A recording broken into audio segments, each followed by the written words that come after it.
Hello, hello, hello. How is everyone doing? Happy New Year. I took yesterday off. I thought I was going to be able to go live yesterday, and then I was like, you know what? It's one more holiday day, and and then here I am.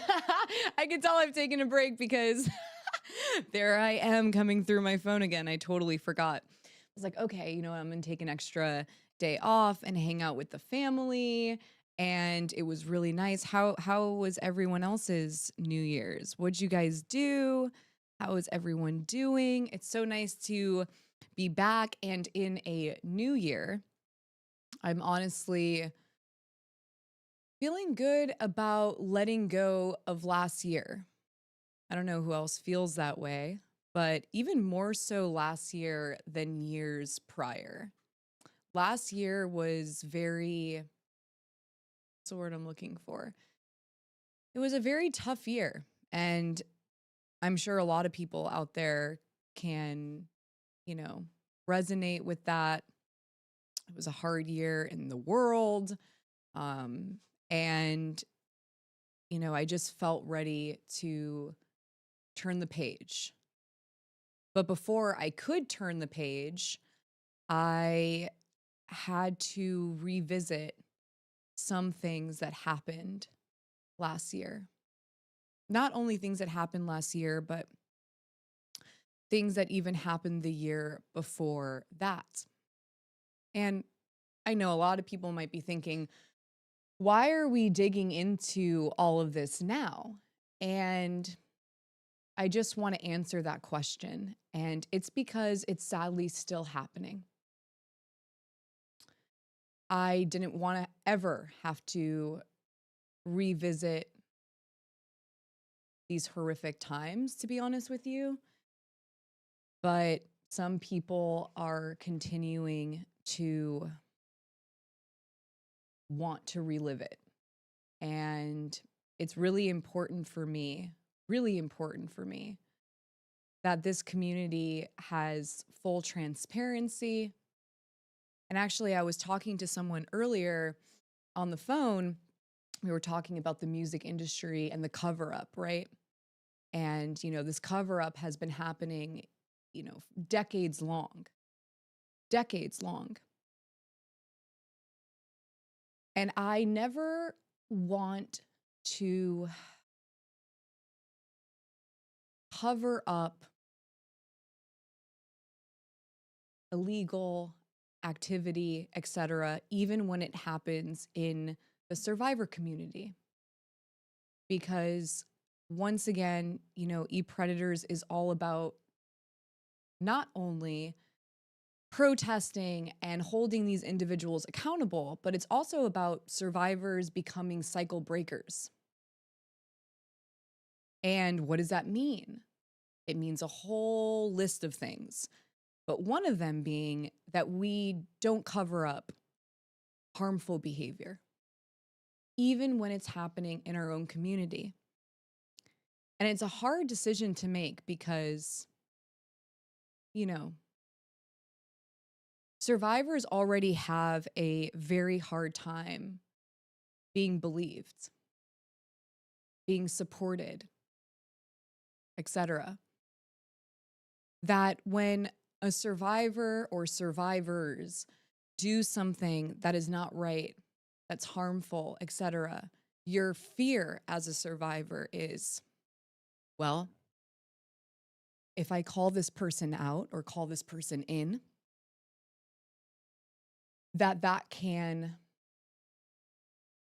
trickle down to all survivors. Because, predators are waiting for any opportunity to discredit us. And that's why it's so important that survivors show the world that we are human beings. And just because we're not perfect, which no human being is, it doesn't mean that what happened to us didn't happen. And there's a lot around the mental health stigma as well, where I see a lot on Twitter, people calling other individuals having borderline, personality disorders.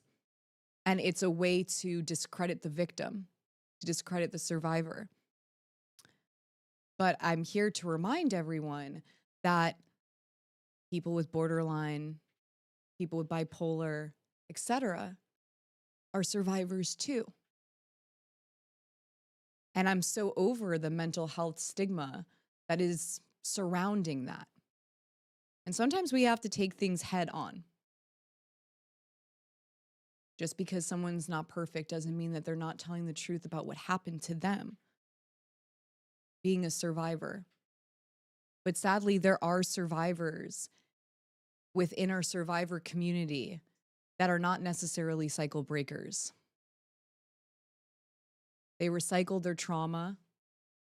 And yes, trauma does explain behavior, but it does not excuse it. And that's something to really remember before we digest all of this today, is trauma does explain behavior, but it does not excuse it. And that's for all survivors, including myself. Survivors too sometimes have to take accountability.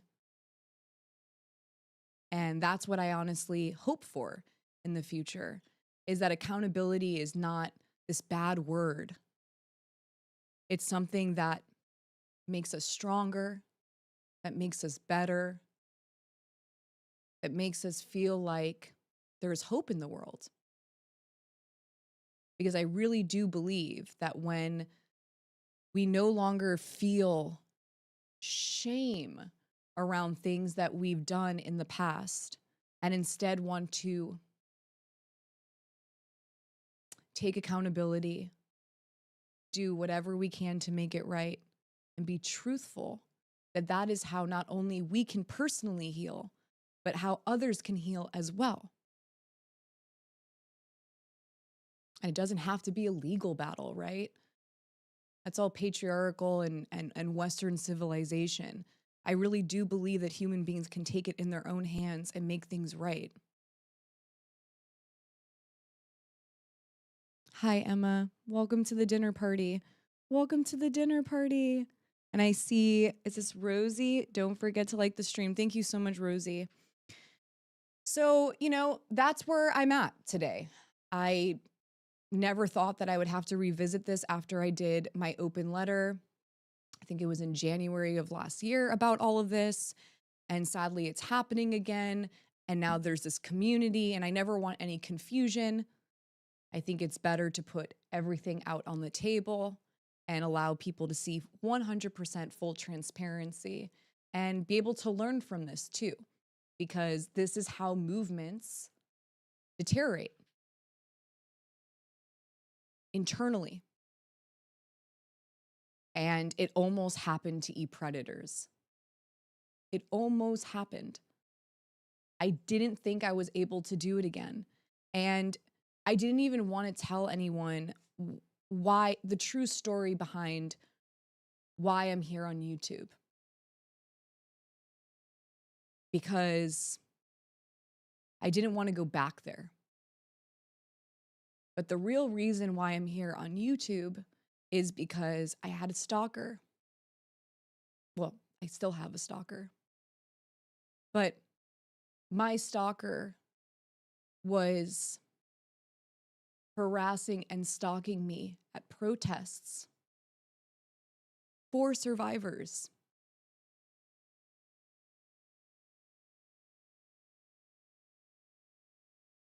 Which was awful because he put me in this situation where I couldn't continue to do all of my advocacy work because I was scared and I was pregnant. And I had to make sure that I was thinking about my baby, that I was thinking about my life, my family's life, and I couldn't go out there anymore because he was following me and harassing me. And the saddest part about it all was that the survivor community that was originally volunteering and a part of the movement, e-predators, was enabling him, encouraging him.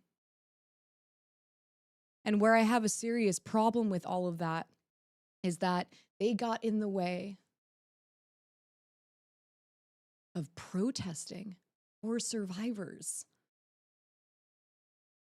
They didn't just leave, disconnect from e-predators. They wanted to destroy the entire thing.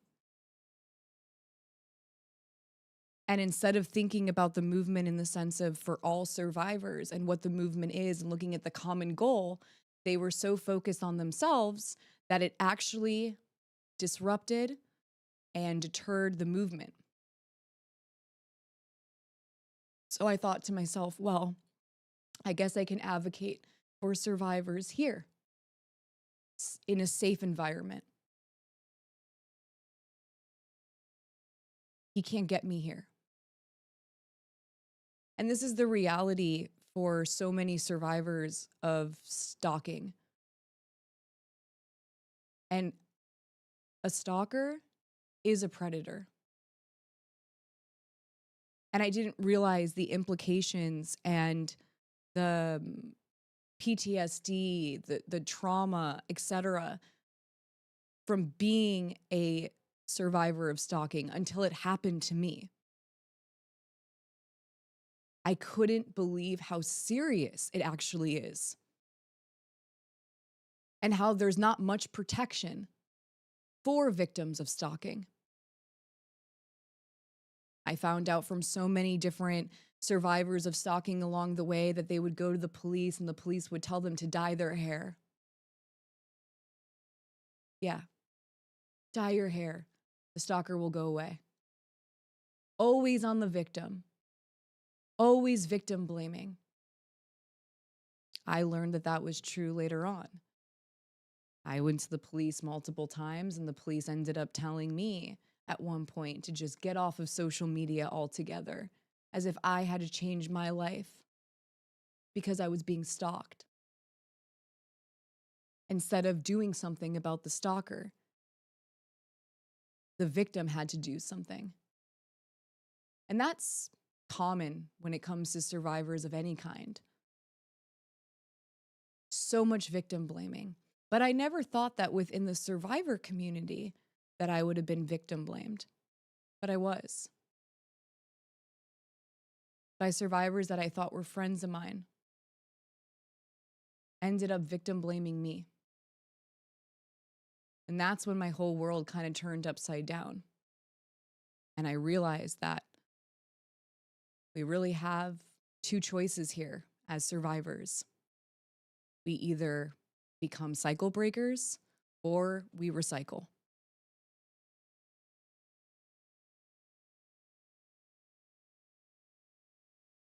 I never really wanted to talk about it. I never wanted to say the real reason why I'm here on YouTube, but you'll see that I created the YouTube channel during the time that I was being stalked. You can see a video that is up on the YouTube channel under TMZ when I had to protest within my car. I still showed up pregnant. I still showed up. And that's why the whole entire protest against TMZ was institutionalized stalking. Because I didn't realize what stalking truly was until it happened to me and how scary it was. And then I started to think about TMZ and I really couldn't see much of a difference, honestly. So I was stuck in my car protesting, pregnant. And you can find that video on the YouTube channel and watch it. And then shortly after, I realized that the only way to really continue this, if I can, is to be in a safe environment where he doesn't know where I am. And I eventually got a restraining order, so, that helped too, but it's not stopping. His obsession, his online harassment, etc. It hasn't changed. And so before I go into how I met my stalker, and this chapter is called How to Be Eaten, I'm going to be playing a audio message from Nila. Now, Nila is the person who, I guess I started talking to her via text, I don't know, September 30th. So a little bit after, obviously, ePredators started. She left a comment on the YouTube page saying that I was demanding them unpaid labor, which is beyond false, beyond a lie. And I have too many receipts proving the opposite of what she said to even go into. So we're not going to go through any more receipts like that because obviously I've already shown so many receipts.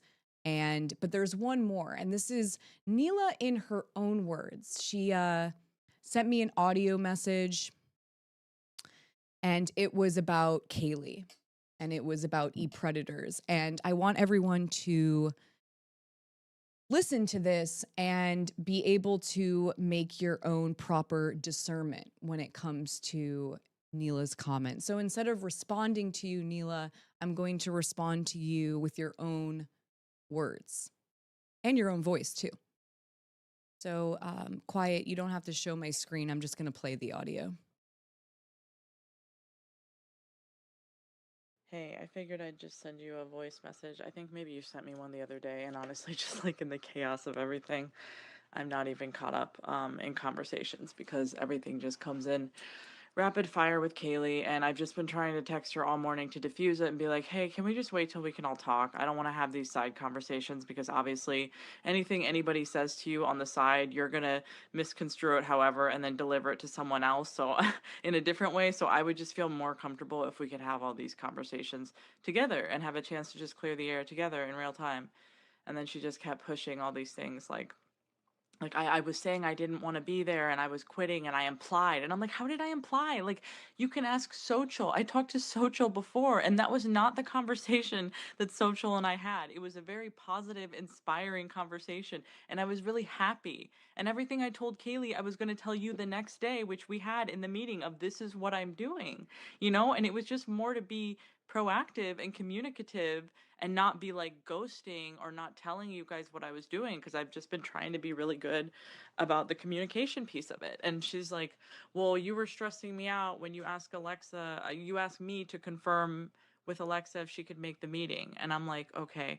So the meeting that I tried to have on Friday that you ended up coming to, I was trying to confirm with you. I reached out.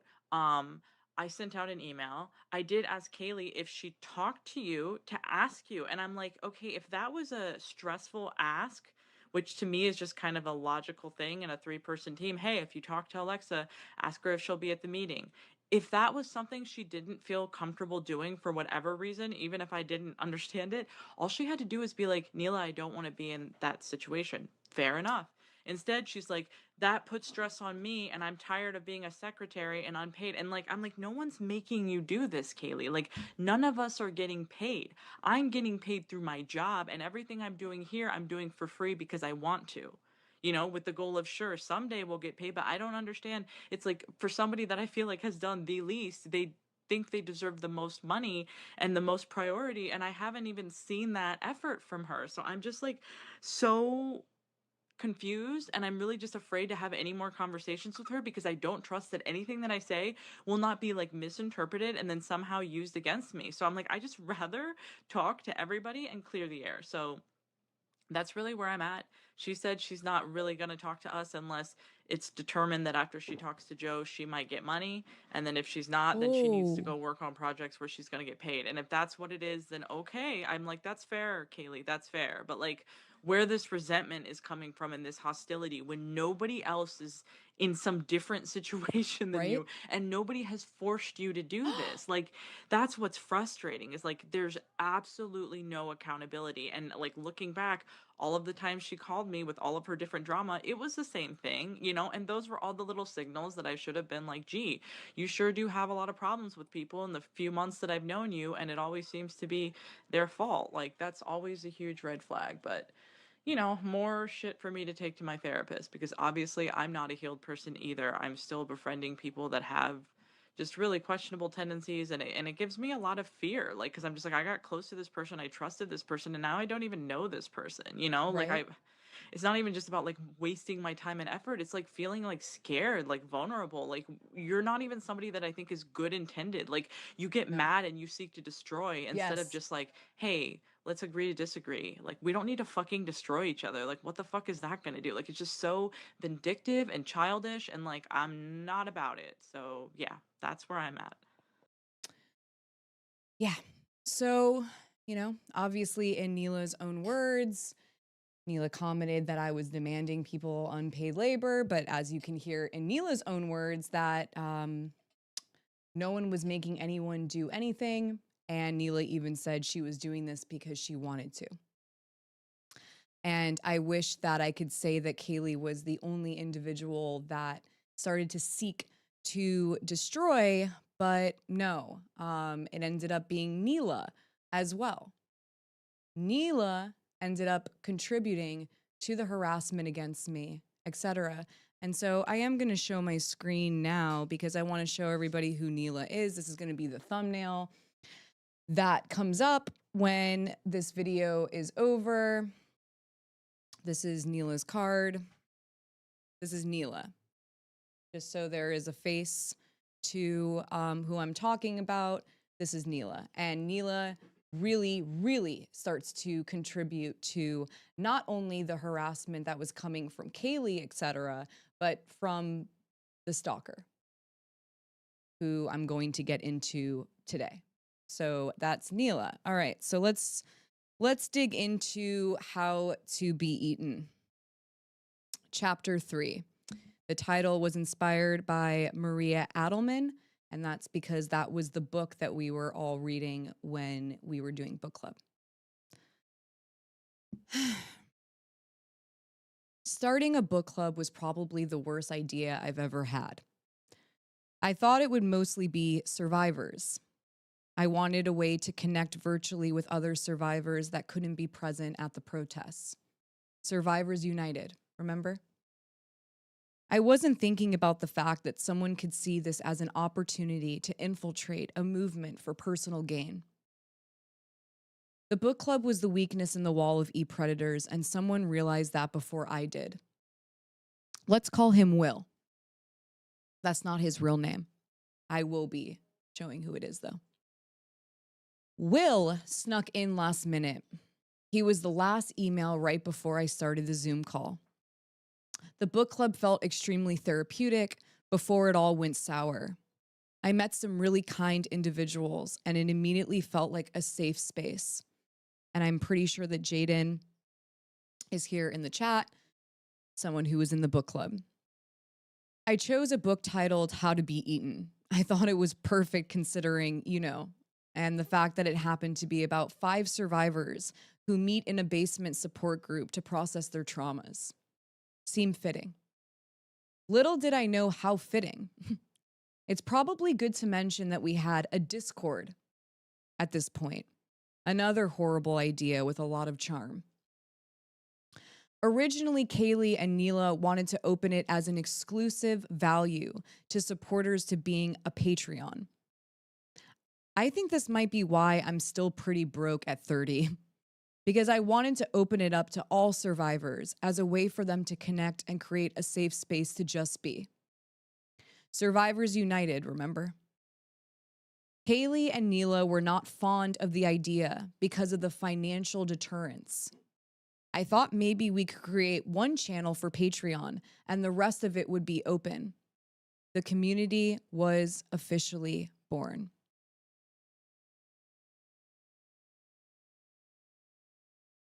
Where are you? There's Maya.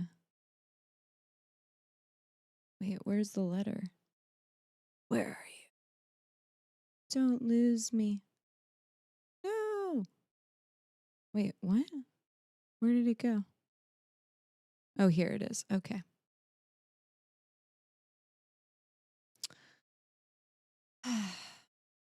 Will was mostly quiet and acutely observing us.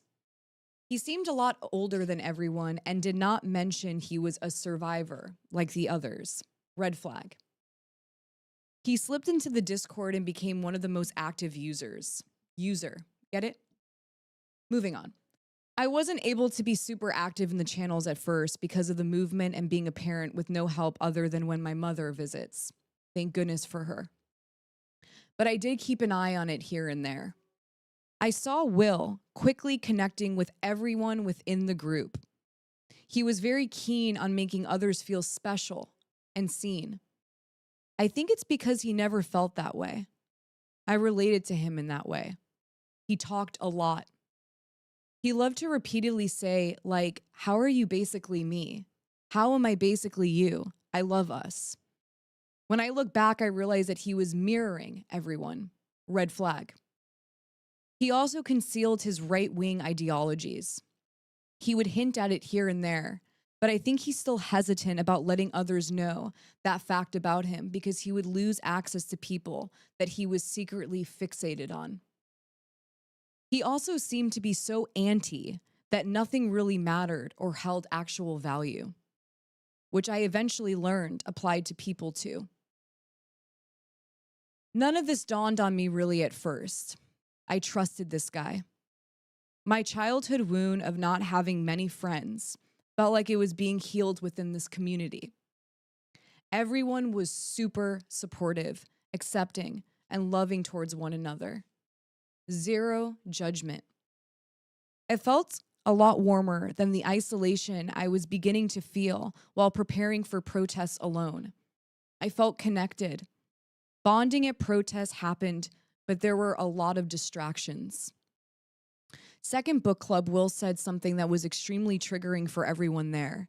He said that a survivor had no right to demand that others not create docs, movies, or TV shows about their trauma. That trauma of public figures should be available to all. Red flag. The way he said it was a pattern of his.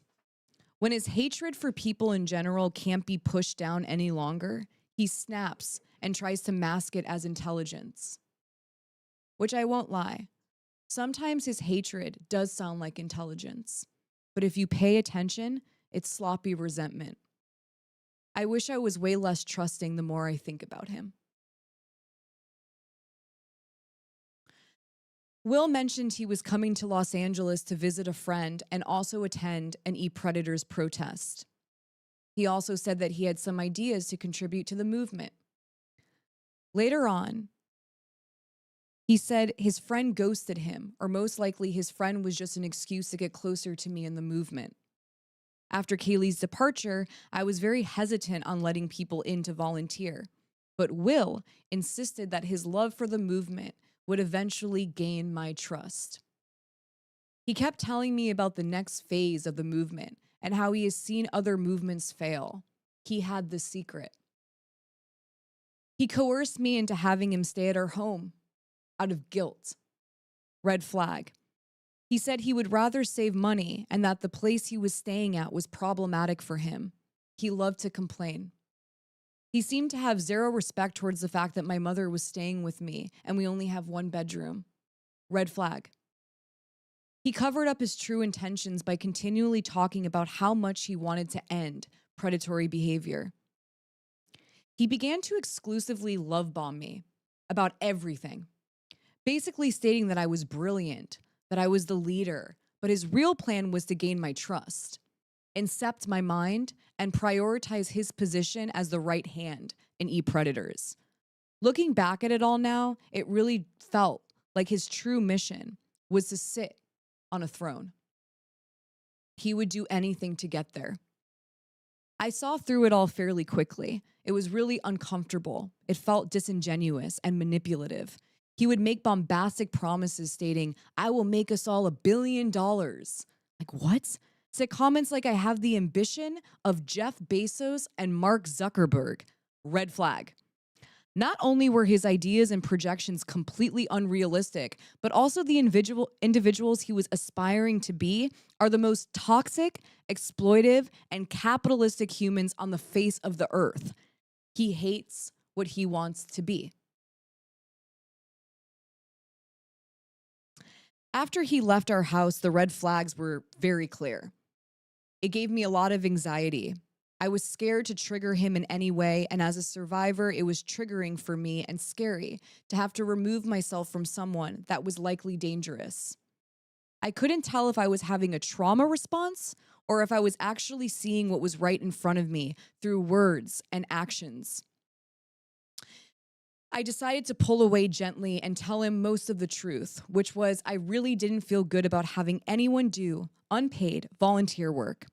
He did not take that well, which told me everything. He began to spiral, and you can just look at the receipts of all of that. We coordinated a call to discuss it all. Here are my personal notes from that phone call.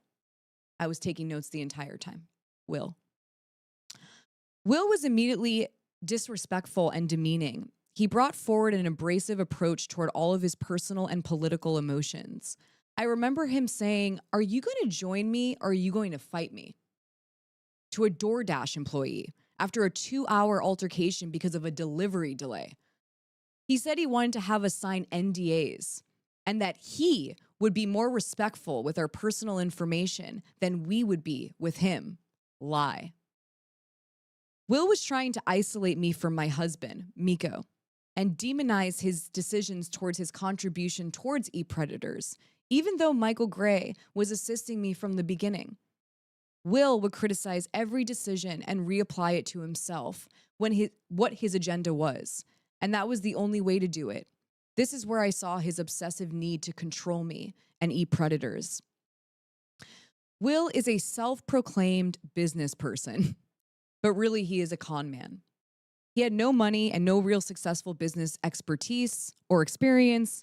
He would claim that I was not seeing his perspective or what he was putting on the table. That is because I internally did not like what I was hearing. Here's a message. I messaged him, "Hi, I've been having a little anxiety about people doing things voluntarily without a paycheck. For now, let's not have you do anything that you should be compensated for until I'm in a position to pay everyone properly." It's about advocacy work still. This is how much anxiety I was having. "It just makes me uncomfortable, as you know how I am. I'm talking to blank about how to do proper volunteering legally for now so that everyone is doing everything consensually and feels properly valued at this stage. Gonna have blank figure it out everything until then." So this is me trying to inch away from him without triggering him.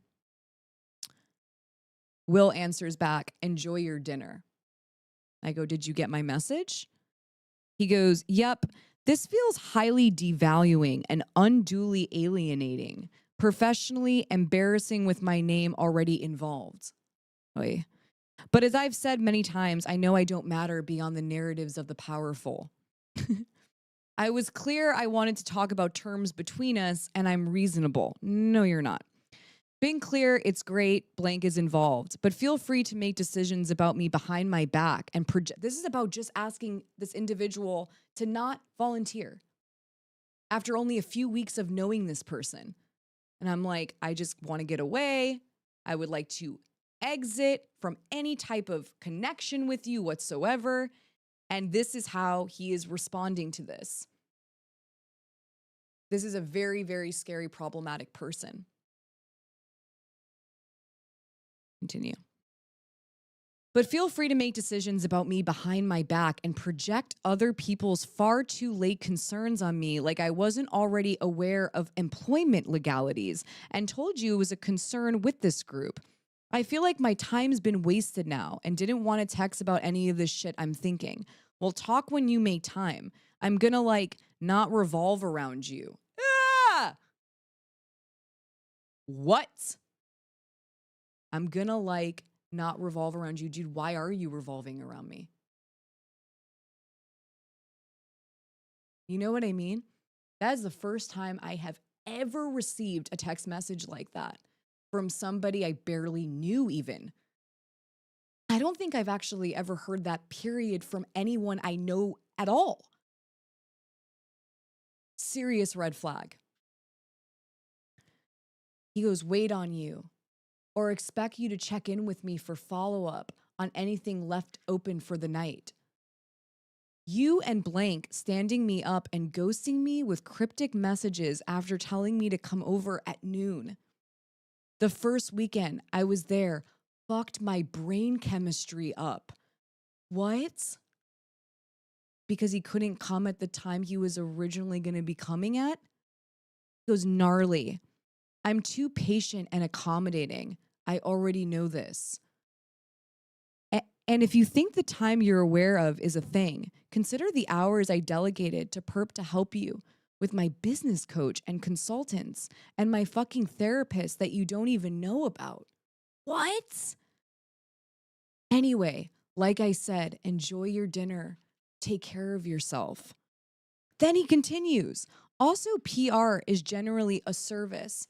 So this is the thing with Will, is that Will, when he was inching his way in over his obsession with me, he started saying he wanted to help with PR for e-predators. PR, like, what are you gonna, what? For the protests, for the advocacy work? What exactly does that mean? And so he would talk a lot about public relations and, and I would just like listen to him. And this is when, I knew him for only a few weeks. I think it was like 2 weeks, 14 days, maybe 18 days or something like that. I would hear what he had to say.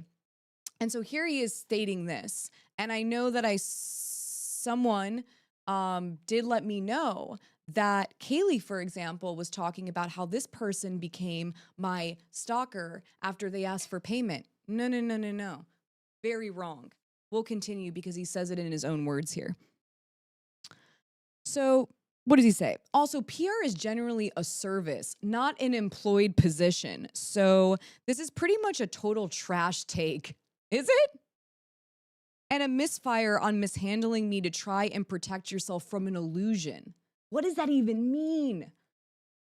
Thanks for using me just long enough for me to think you were taking me seriously, I guess. I actually started telling people this was real today. Perfect timing. Love the thoughtful and respectful package of a text to basically fire me. Dude, I can't fire you because you're not even hired. You're a volunteer. I'm literally saying, like, I don't want you to really be talking anymore about what you think of e-predators.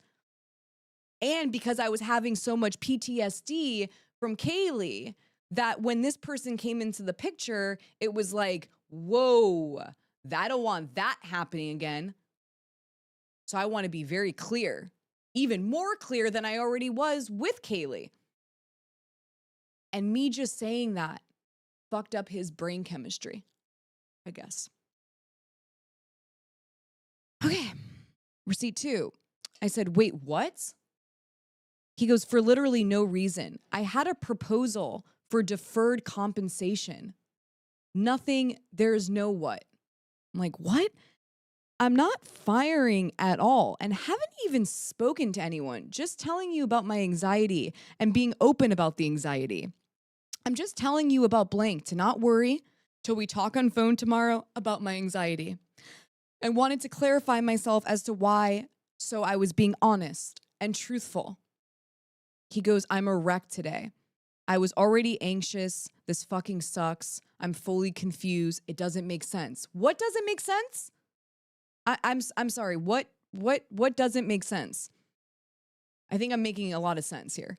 I'm just telling you how I feel currently and don't want you doing anything until I am able to properly compensate you because I never want it to be any other way.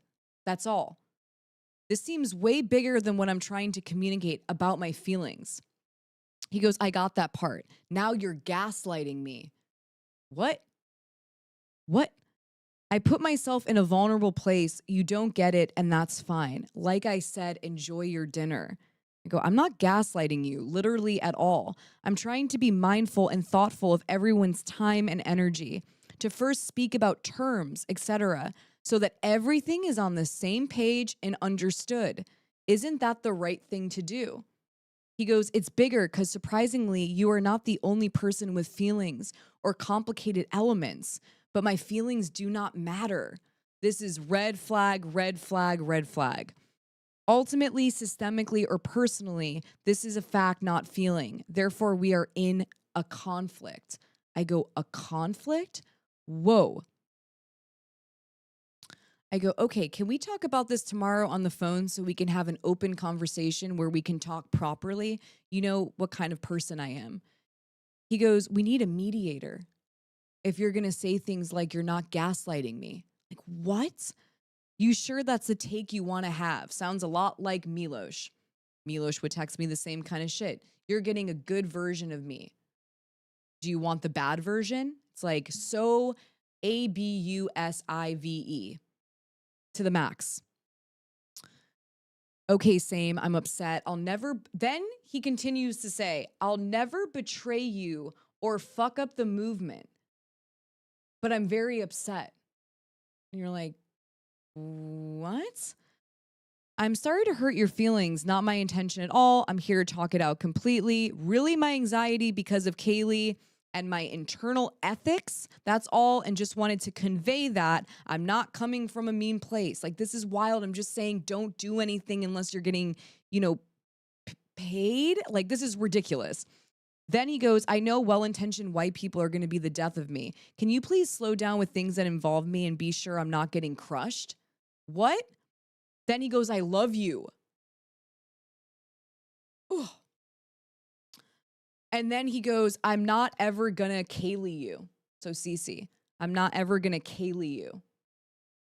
Okay. I go, yeah, of course, blah, blah, blah. I'm constantly fighting an impulse to flee. Like, what is happening, dude? I go, it's okay. Don't worry. Let's talk when you have time. He says, you said tomorrow was packed and Saturday better. And then that's what arranged that call that I ended up taking all of these notes. Will reacted excessively to my personal decisions, especially when it came to my family. In his 3-week stint at ePredators, he would delegate power instead of delegating tasks. He would ask ePredators volunteers to do work that was not a part of the movement, co-opting their work for his own personal agenda. And I'm sure Jaden here in the chat can talk about that, which consisted mostly of conspiracy theories and celebrity culture. He is a celebrity vulture. He called my father-in-law a mentally ill capitalist colonizer because he has OCD. Legit, a quote from him. Anytime I brought up anyone external into the conversation, he would lash out, saying he doesn't feel safe working with me. He would victimize himself and talk about money, speaking on the full scope of business elements and always undermining me. It was clearly ABUSIVE behavior. Will stated he does not sit on a shelf well. He would lash out if I didn't check in with him regularly. It was becoming apparent he was criticizing my anxiety. Anytime I had concerns, he would say it was trauma dumping. He set up a task system, and when I asked him to stop working, he would guilt me again, saying that he has to somehow stop thinking about me and what needs to get done. He would leech onto me and my life and did everything and anything to hold on to it. If we had to reschedule a meeting, he said he was heartbroken and it fucked his brain chemistry up. Will would continue to leverage his mental health, saying he's still not right about it. It was all conducive towards controlling me and my life. Every bit of joy in my life would penetrate his youthful triggers.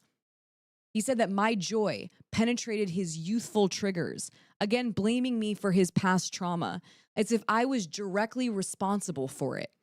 As a reminder, I've only known this person for about 3 weeks. Red flag. Will went on to blame me for the money he voluntarily spent on his trip to join the protests and the movement. Whenever a plan changed or something would come up with my family, he said it was disrespectful to him, that it hurt him. It harmed him deeply, psychologically. He would treat my husband's care for me as if it was an attack on him, that he doesn't deserve to be alone. He said people would leave him for needing anything from them. He said I had no right to be doing this movement unless he was involved.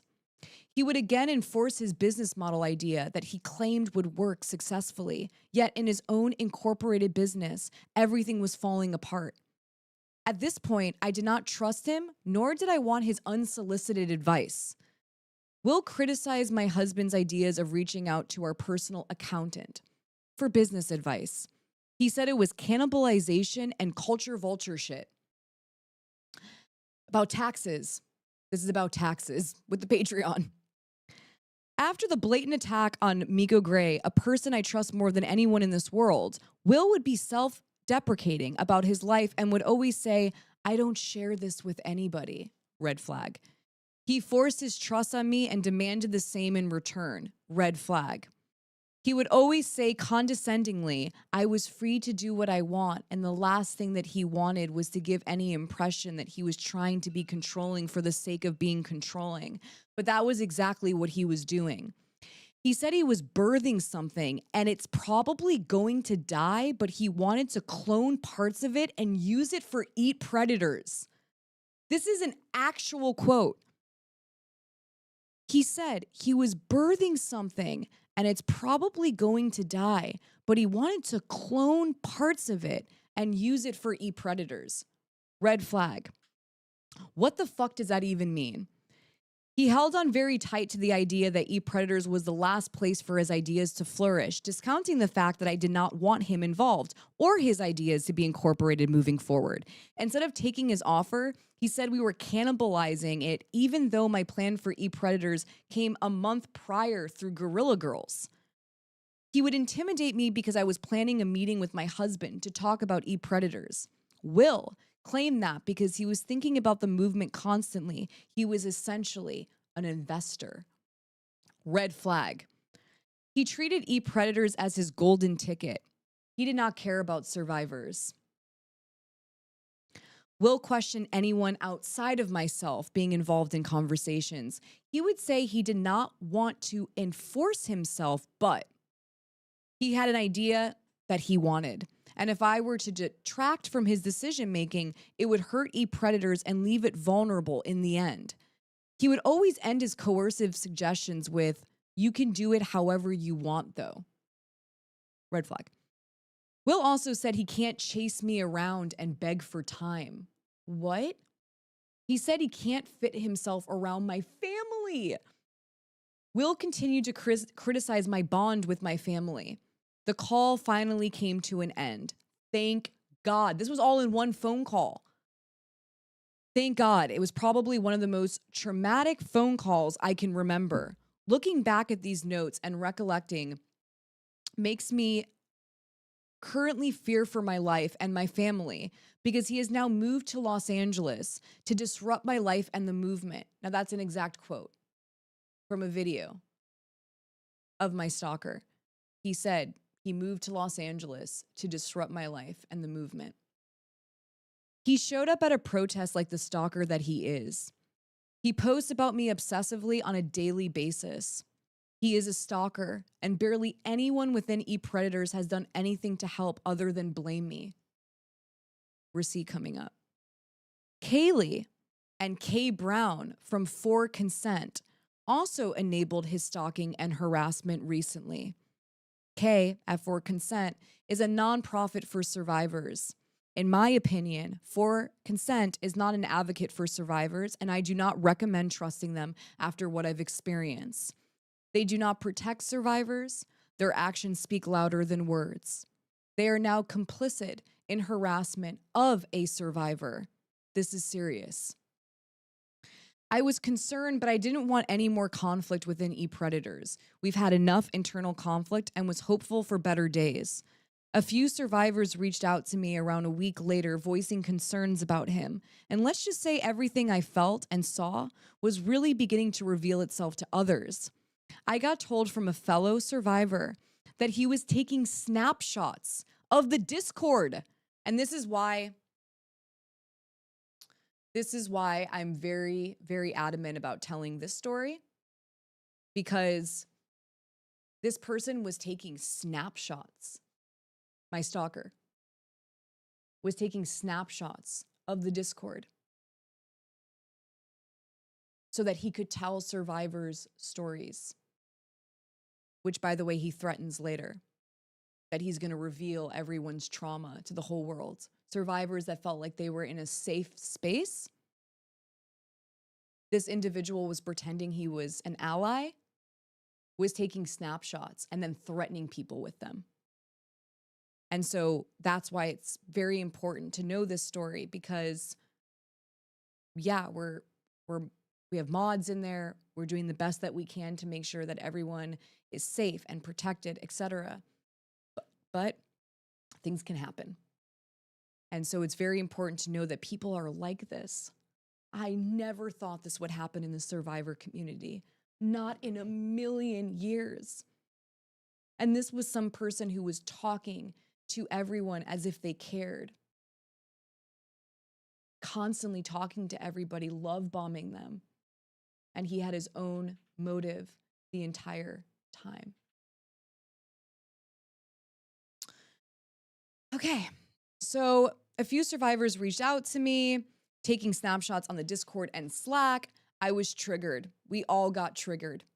Survivors, including myself, were talking about their trauma and personal information on Discord.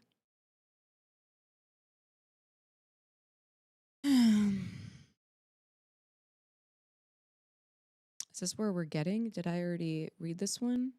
I think I did. Okay. So here comes Nila.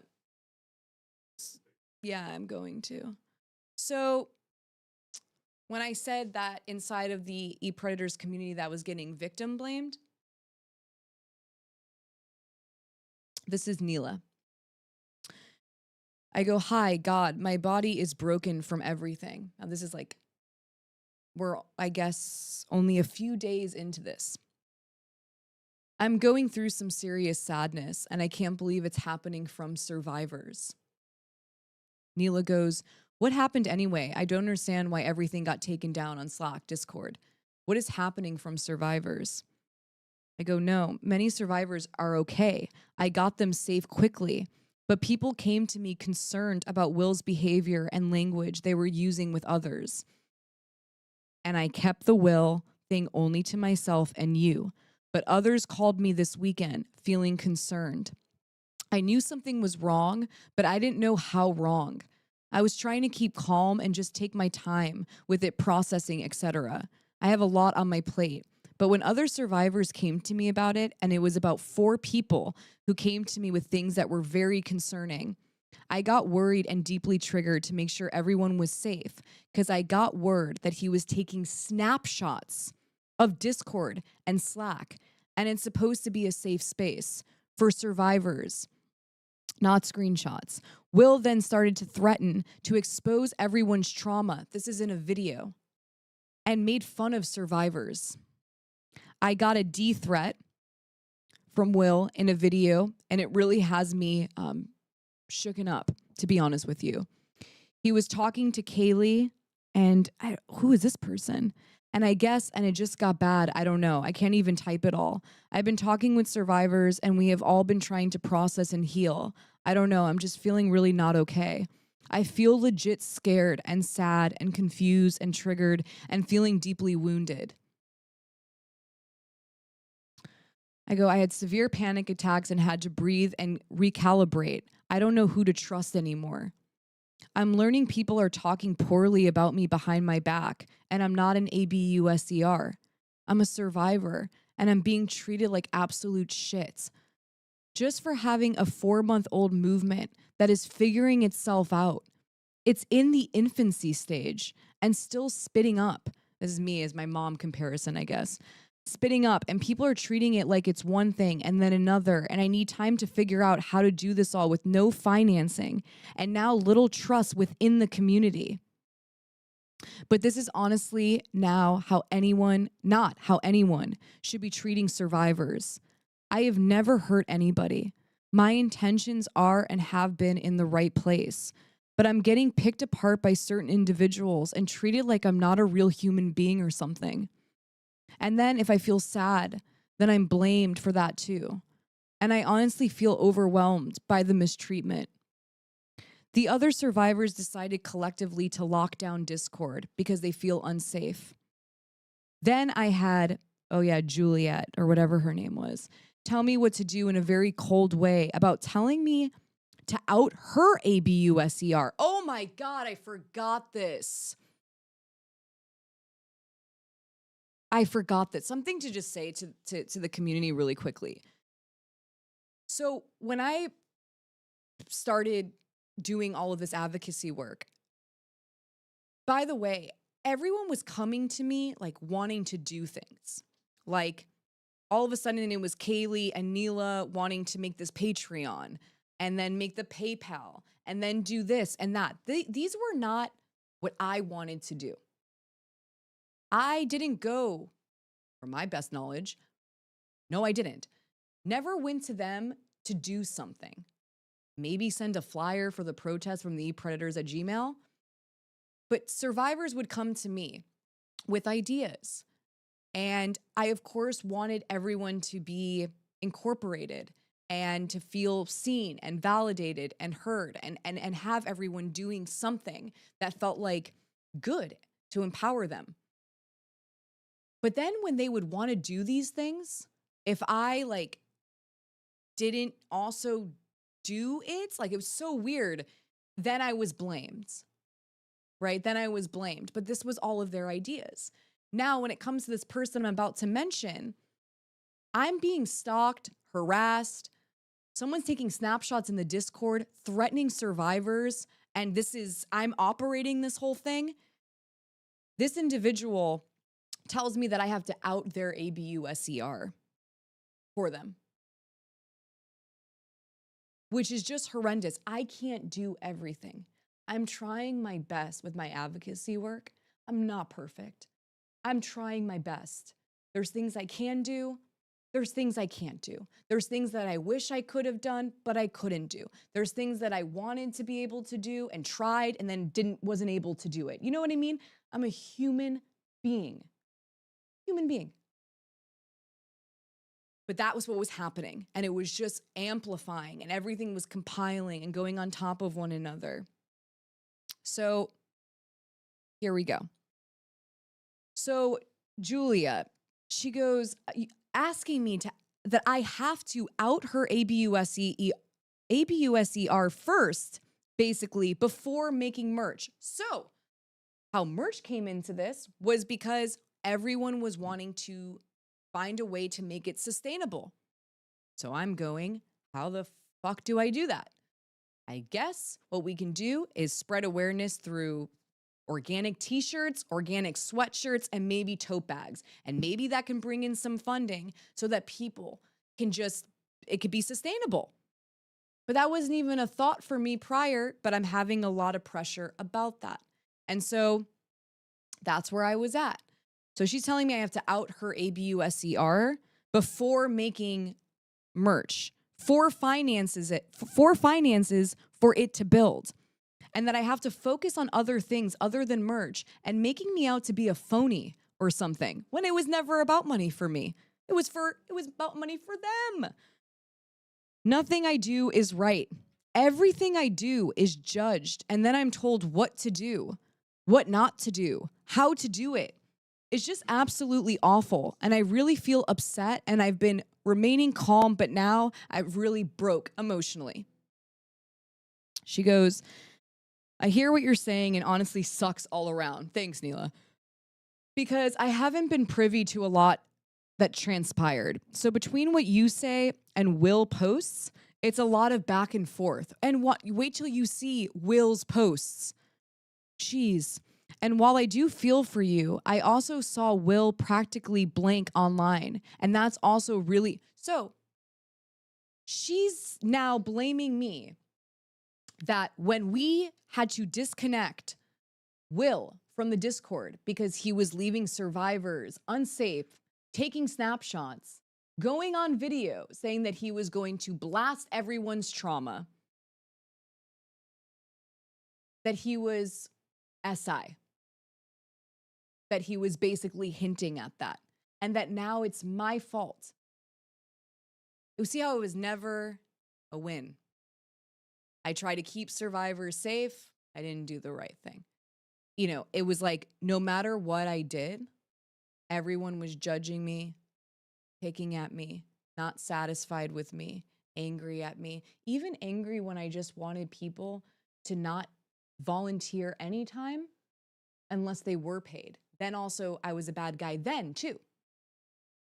So it was no winning for me. I was just like this hamster that was just on this wheel, and I was going nowhere. I thought I was going nowhere because I'm a hamster at this point, and I was going nowhere, but in a circle. So here's the victim blaming online, and that's really hard to watch. So I'm confused all around, to be honest. I go, so was everyone else, but they knew what was going on. If you want, I would talk to others and not me. Now remember, there's like 7+ people that were witnessing what was happening. Most of them are still here. And so I was like, Nila, go and speak to these other people that have witnessed this. I go, like, pretty much everyone, but, oh, there's their names. Shift and Caeli. And listen to what survivors have been feeling and what's been going on without me. Because this is really fucked up, Nila, on a level that I can't begin to wrap my mind around right now. But I would go talk to blank, blank, blank, blank, and blank, blank, blank. So I'm telling Nila all the different people to go and talk to so that she can understand what's been happening. Because Nila wasn't even in the Discord, I guess. I don't even know. She goes, I will. I know I haven't been as available. I've been really focusing on the job hunt. Unemployment just kicked in today, thank God. But I did, it's like always about, can't deal with this. But I did talk to some, and blank did tell me how she was feeling, which I think I might have mentioned to you last time from what she told me previously. So some of what she said isn't new to me, but I understand you're saying it's all coming at you at once, and that's a lot. I go, I understand I'm pretty broken right now and really am triggered that I have to keep begging for people to not be mean and call me words like monster and bitch. These were the words that they were saying about me. And D threats and exposing survivors' trauma. It's straight up ABUSE. My flaws of not being available as much as everyone wants me to be, etc., does not amount to this cruelty. I've been nothing but kind to everyone, and the least I deserve is respect and basic dignity. And that goes for every survivor. This is just not the way. What Will did to everyone, including myself, was one of the scarier things I've ever dealt with, and one of the most triggering. And that was the beginning. But I don't want to bother you about this. I'm just honestly exhausted, and I want you to know where I'm at and how I feel. I said, blank is so kind, though. I love her so much. She really is a light. And I felt better after having, so I had a conversation with another E-Predators individual, and she was so kind. And we are still friends. She was so kind. So I'm telling her, like, I'm okay. I go, I'll definitely be taking a step back for the holidays because I really have to take care of myself. She goes, honestly, I feel really confused and triggered right now. I'm like, wait, what? She goes, I've heard things on both sides that paint people in a really bad light. So I'm generally confused and things feel very passive aggressive. What? And manipulative. How? It's just not something I would have anticipated. And I can only go off what people tell me. Who? And what I've witnessed firsthand since August. What? So I just really need some space to think. In August, you went to 2 protests, Nila? I didn't even start talking to you via text message until September 30th. This is a lot with everything I'm already dealing with. I need a job right now. Okay, that's my main focus and what's impacting my daily reality. While I can appreciate everything you're sharing me, I just feel really overwhelmed at the level of outreach I'm receiving right now. I need time to figure out what I think and feel. This is the last text I ever sent Nila. I go, thanks, Nila, for your time. Wishing you nothing but the best, and I hope you get a job and everything gets better, and that what you and your family have been forced to deal with from the system. Oh, yeah, and I get better, and because I'm talking about what her family's had to deal with. You deserve so much better. I hope you get justice, and I hope you get all the support you deserve. Really. Take care. Goodbye, Nila. It was supposed to be a safe space, and now it's burning in flames because of being too trusting of others within the community. I thought we had to worry about the ABUSERs out there, not the ABUSERs in here. Every possible thought came to mind. What was he going to do with those snapshots? How worried should we be? Who is he actually? What's his real name? Did he ever say his real name? I let him in my house. He knows my address. Am I being paranoid?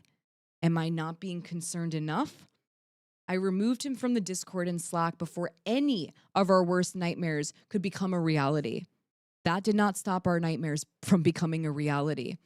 He went live on Instagram and started to threaten to expose others' personal trauma and so much more. It's actually too triggering to go into right now. Predators was under attack, and I couldn't really stop it. I was frozen and freaking out.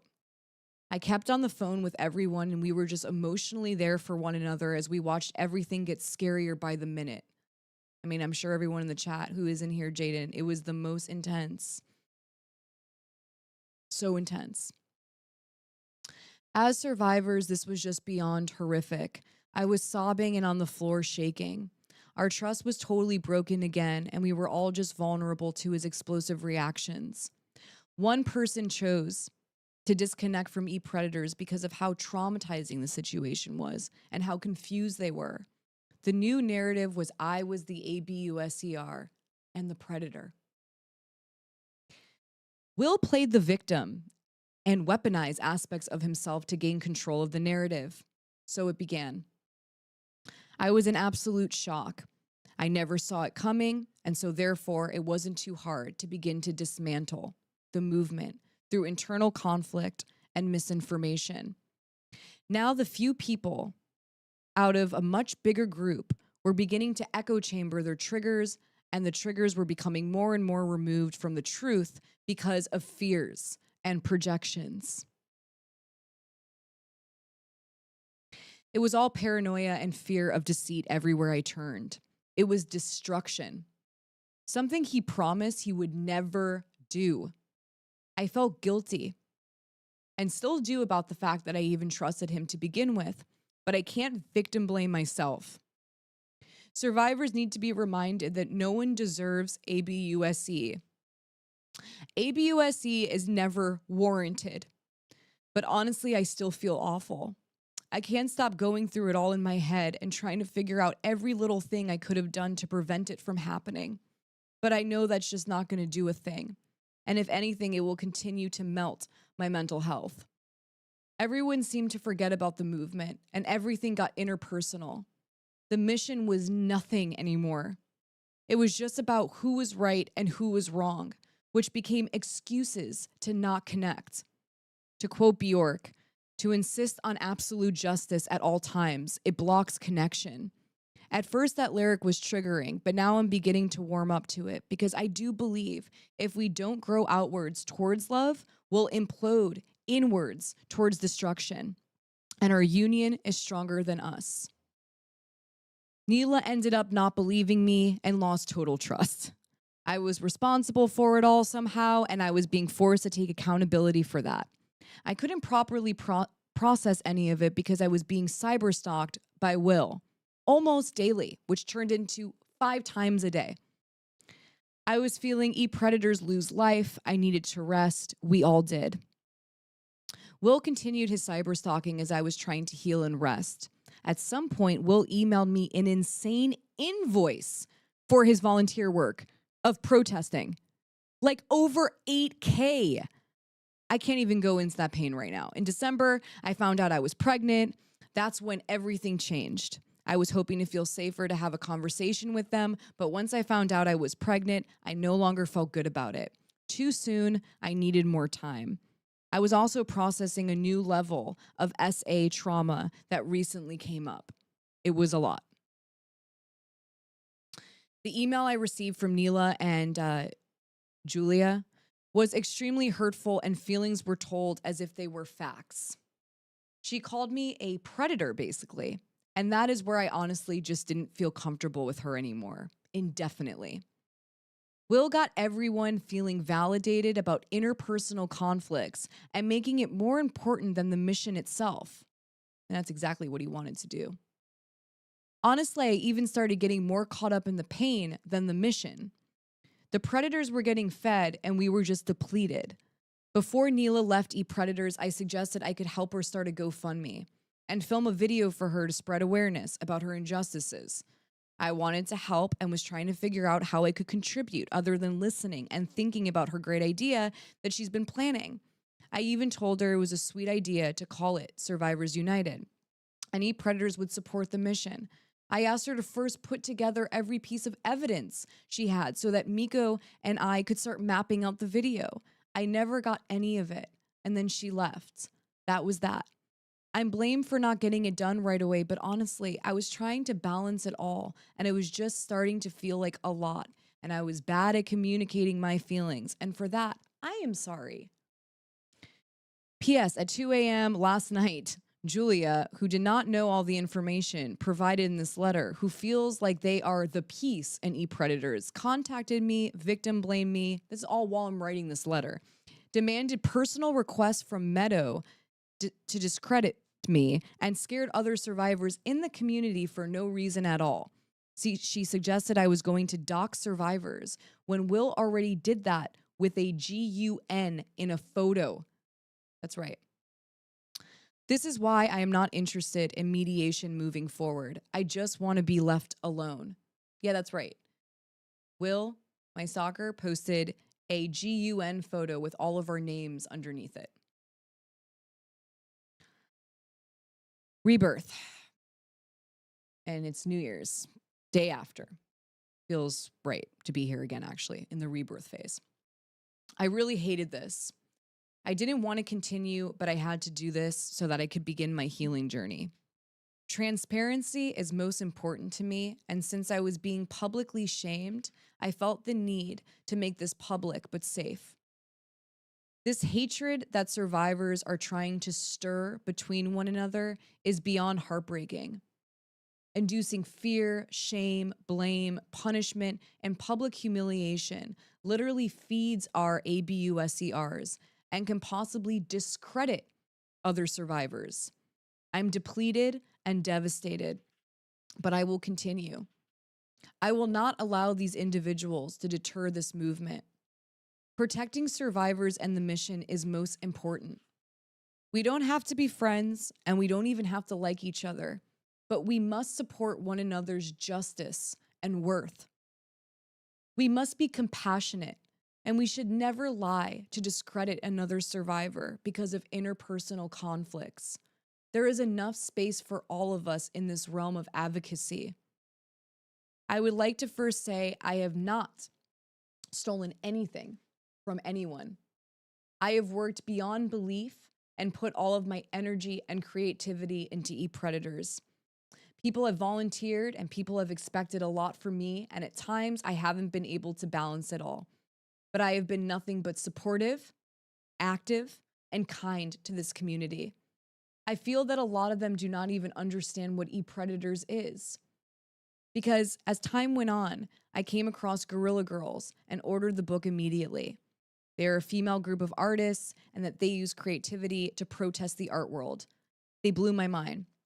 I shared this with the community, but I didn't feel much love from them about it. But I knew it was what I wanted to do. This is how I personally want to show up in this space, and I am not ashamed of that. I decided that I want to contribute my art and that of other survivors to create financial stability for survivors and the movement. We will see how it goes. We will learn and grow along the way.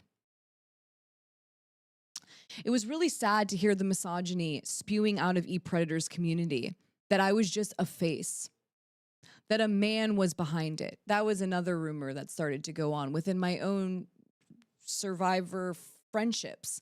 They started to say that there was a man behind it. Thanks, guys. It was all about withholding credit from me, and it really tore me down for a while. But when they needed my platform for their own personal needs, then it was all dandy. Why can't a woman just be acknowledged for her efforts without being doubted? I never said this movement just had me behind it. I said survivors led, but I did say I founded it because I did. Am I not allowed to give myself credit? I went into debt and spent thousands of hours on this, and I will not be shamed into acting small about it. I am proud what I have done, and no one should try to take that away from anyone. I apologize to each person that has felt let down. I apologize for not creating enough structure or direction within the community, for distancing myself without warning at times when I was overwhelmed, while I process my own personal trauma and sadness, for not communicating when I should have, for not being honest when I felt overwhelmed by trying to figure out everyone's position in this, and for not really understanding how to communicate the full vision for e-predators right away. I tried to be on at all times, and I wanted to help every single person.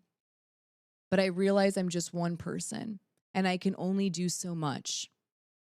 I realized recently, thanks to a friend, that one of my trauma responses was being afraid to say no, because I didn't want to disappoint any of you. I really don't want to have to ask for respect anymore, or basic human dignity from any of you. I was deeply harmed within this community by V communication, labeling, criticizing, diagnosing, denying, recognition of needs, compulsion, coercion, fixation, envy, lies, personal agendas, treachery, D-threats, stalking, harassment, cyberbullying, cyberstalking, weaponizing PC culture to intimidate others, which is coming up, and the list goes on, honestly. I have so many receipts that it took me 3 days to choose which ones to include. So if you all can't also take accountability for your actions, then we will all be eaten. And still, Caeli will not show her receipts because she has none. Because she's lying. So when I did the TriStar protest, this is Nila. When I did the TriStar protest, so by the way, the money that Caeli stole, and to remind everybody here, that money was actually going towards the TriStar protest, which was for Britney Spears. And you can ask Melanie about this. So that's what it was going towards. That's why it was sitting in the PayPal. And so anyways, I ended up finding out, because to remind everybody, when I'm doing these protests, I spend a lot of days prior researching, like either looking up a company or looking up, for example, conservatorships.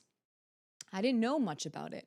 And so I wanted to look into the origins of it, et cetera. And I found out how really the first individuals that were extremely harmed by it and that it was really pretty much for was actually ABUSIVE conservatorships were used against indigenous people. I was like, why have I never heard this? In my entire time learning about the conservatorship from different people within the Free Britney movement, I never heard about this. And so I really wanted to make sure that my protest sign, or at least 2 of them, had to do with educating people about how it has harmed indigenous individuals. And so I made this protest sign, and I quoted this incredible, strong individual, and Nila, out of nowhere, you know, she was disconnected from e-predators. She feels a specific way, and just starts freaking out, honestly, and harassing and saying horrifically, like, hurtful things about me. And so there was someone who was at the protest who, you know, is indigenous and was like, I don't like how you're talking about Alexa, and this is how it goes down. So this person messages Nila saying, I don't know what made you say such blasphemous things about Alexa, but it's not okay at all for you to slander her like that. She has done absolutely nothing wrong. It's kind of weird how you're making it about her wanting to gain fame or some sort of clout. Also, were you there when we were protesting yesterday? No, you were not. You need to take this post down. She was just pointing out the truth about how Native Americans were treated during conservatorships. I'm Native American myself, and you are 100% wrong for this. Quit spreading your lies on social media. And now, wait till you see what Nila's response is. Shut the fuck up. You know nothing. Bye. To an Indigenous individual. I digress. I honestly digress. That was the cycle I was in. And I was constantly the bad person. And they honestly could do whatever. And that was that. Am I done here? Did I actually get through it all? I am. Okay. So that was the open letter. And the reason for the open letter is to show everyone a lot of the receipts. Now, finally, everyone can hear the origin story of e-predators, how it started, who was involved, what were they doing, just full transparency. And so that there's no confusion whatsoever. But sadly, this is not where it ends. So that open letter was finished in January of last year. And that's when the stalking all really began. And you're not going to believe this, but all of them ended up literally encouraging my stalker, being complicit in the actual harassment, getting together with one another, planning on how to ruin my life, making fun of me for being pregnant, that I was barely pregnant, so it was fine to stalk and harass me, things like that. And it went so out of control.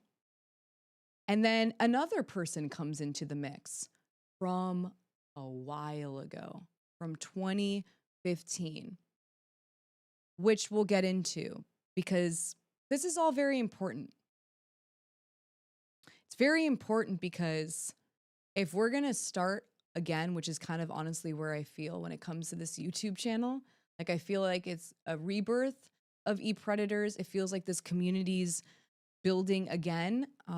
It kind of gives me a little bit of deja vu, and sometimes it's a little bit triggering because of what ended up happening. But it's really important for us to look at this so that we learn from it.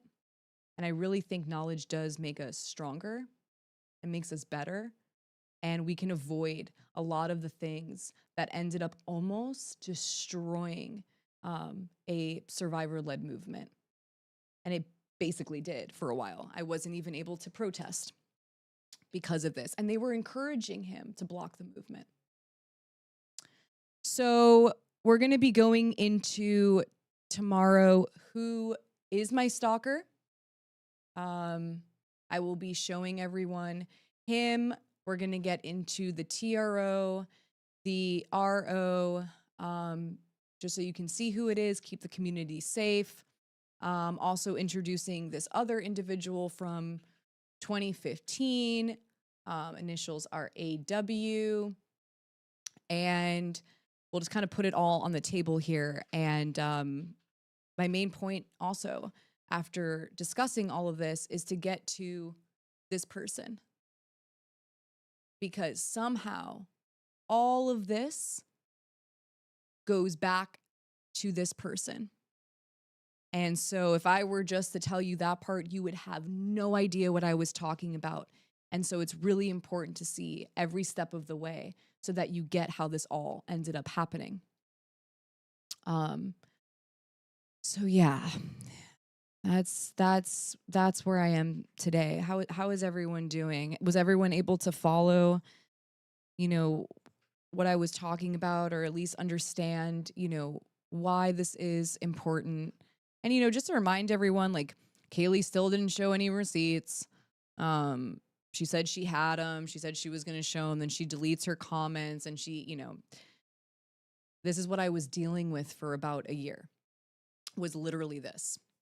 and just horrific things said, but then no receipts. And it was just this never ending cycle. But how is everyone feeling about this? Like, now that you're a part of this community, and, you know, we're really building and doing things together, what are your takeaways thus far when it comes to the interpersonal conflicts that ended up happening that basically almost jeopardized the movement?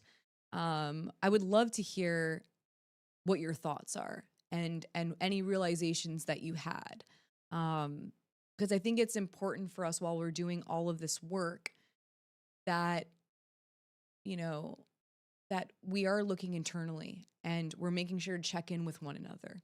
And if we're feeling exhausted one day and we're like, okay, you know, we're able to tap out, we're able to resume, and that we understand that that is our responsibility. You know, sadly, we can get so wrapped up in being empowered and wanting to create change. And some of it is truly is a trauma response, because we lost so much of our power from our trauma, sadly. And so when we feel empowered again, or our voice is heard, we can get in it, like so deep in it. You know what I mean? And it can just go, go, go, go. And we forget to pace ourselves and check in. So I just want to remind everyone to please be safe in the Discord. Make sure you're looking at who's verified. Make sure that if you're saying, be careful what personal information you're saying in there. You know, this is all just to learn, so that after this whole, what do I even call this? I can't believe it goes, yeah, debacle. Yeah, before finishing this debacle, then we're going to go back into, let's go out into the world and really create change. But the only way that we're going to do it is if we make sure that we are doing the internal work, so that none of us get burnt out. And it's so, so important. It's so important. I see Innuendo in here. Innuendo was there. Innuendo really saw so much of it, and just has been such a great friend through it all. And eventually we're gonna have Jaden on here. He wants to say a few things, but that will be later on in the month. And you guys are amazing. Thank you so much for, you know, hearing this story and allowing me to be very vulnerable here and, you know, say everything. I really, really appreciate the support that I've been getting from this community, and also seeing how you support one another. And, you know, all of this brings up past times. And so I hope this time is different. And I hope that we're able to really do the thing, you know? I really hope that we're able to make it through, and that we can be survivors united, we'll never be divided, and we can change the fucking world together. I still believe it. Even after all of this, I still believe it. So you guys are the best. Thank you for listening. I'll see you guys tomorrow. And again, Happy New Year. Thank you so much for being here. I'll see you tomorrow.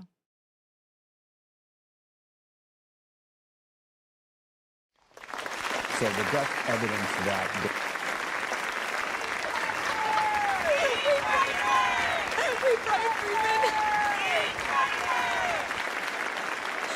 Brian Friedman was